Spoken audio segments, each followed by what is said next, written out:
Hello, welcome to Hattys Real Preggy Vlogs. We've got a hypnobirthing special. This is Sophie Kirkham from... Hi. Yeah, sorry. I should let her say hi. The Carmen Hypnobirthing.com, and that's where you're from. So we've got a lot to get through. So I'm just going to bang in with the straight first one. Hypnobirthing in 3 words. What is it? Hypnobirthing is calm, empowered birth. There you go. Are you drawn in? Keep listening. Okay, so some of these questions are stuff that people have said to me, or things that I've been thinking about. They've sort of said, when I said I was doing hypnobirthing, they're like, oh, what is that? Is that like, you know, when you're like on a stage and you turn into a chicken and stuff like that? Are you going to be like knocked out into like a trance? No, Hattie. No. So, okay, we use self-hypnosis to boost your confidence around birth and get rid of any anxiety or fear. So that when you go into labour, you're actually looking forward to it rather than going, oh, and just closing and your body just not working well, and it can be really painful when you're scared.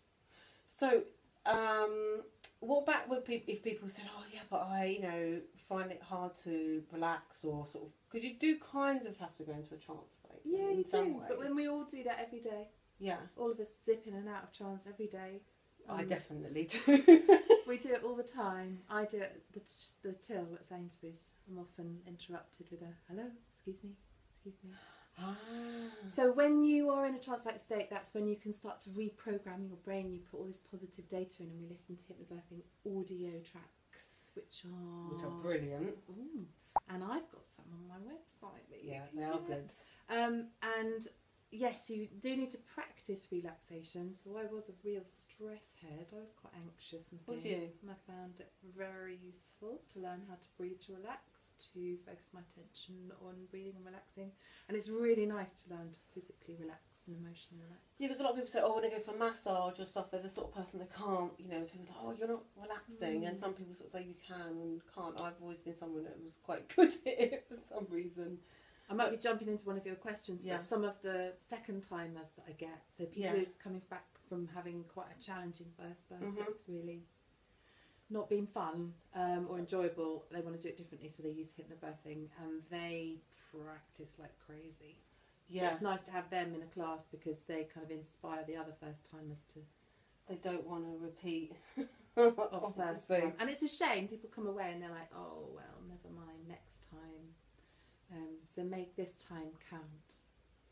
This time count. No, it's good. It's good. Well, yeah, I would just go into that. I was going to say, you know, is hypnobirthing for everyone? And that's one of the things. People, I've got a friend who had a bad experience. I talked to you before, who had a bad experience first, and I said to her the other day, would you have, you know, hypnobirthing second time and home birth and all sorts of things? She was like, no. She wants, you know, it. I was like, I'm already a little bit in the cult, because not that it's a cult, not that it's a cult. I was like, you wait, you go to one class, you might change your mind.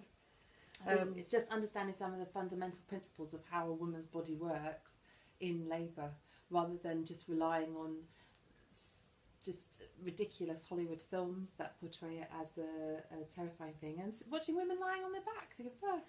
Well, which is straight out of the book of bad ideas.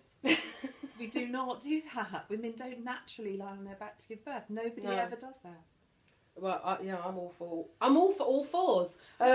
Which brings me on to my other question, which is the thing that I've had a lot. I did a previous we were out of time.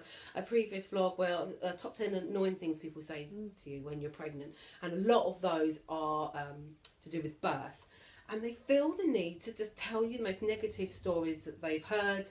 A friend of mine had something about, I think it was sister-in-law or something, and said, oh, you know, well, my friend with her first, she had 3-degree tears or something, that she couldn't have sex for 5 years afterward. Why do people feel the need to tell you the most negative stories? Is it because they think, oh, well, if I tell you this British thing, I think, if I tell you the very worst, then it can't be that bad. Yeah, but the trouble is that when you're in labour, when you're birthing your baby, your body does what your mind is thinking about. So if you're thinking open, relax, let go, baby moving forwards and out, great. If you're going, oh, I'm so scared, I don't want a C-section, Yeah. It's more likely to occur. Why do people think that it's appropriate to frighten a woman about birth or a dad to be? It's just not appropriate. So set a boundary with people. Just say, I'm really looking forward to hearing your empowering birth story, but I don't want you to frighten me. I am focused on a calm, positive birth. So just like a game of tennis, like a volley, every time they whack you a ball of fear, just go, no, you can have that one back. No thanks. Yeah. Yeah, I guess it's just... It's cultural. Trying to change opinion in it when you get stuff like that, just sort of say, actually, I'm really looking forward to it. I remember like 100 and so years ago, we got over, 100 or so years ago, people were born at home. This house, people were born in this house. Interesting. Lots of ghosts. I'm joking. Okay. Oh, I tell you what, we'll just keep running. And we'll do... okay. So, one of the things that brought me to hypnobirthing was I didn't want my husband or, you know, whoever your birthing partner is to feel, you know, sort of left out kind of thing. Because I'm quite a doing person. And I know if it was the other way around, I would sort of know what to do. That's awful that he does, saying that he won't. But that was one of the things that drew me to it. Yes. Was... so how does the partner get involved? How does the partner get involved? By ringing the doorbell in the middle of the vlog? We could pause it there. We'll do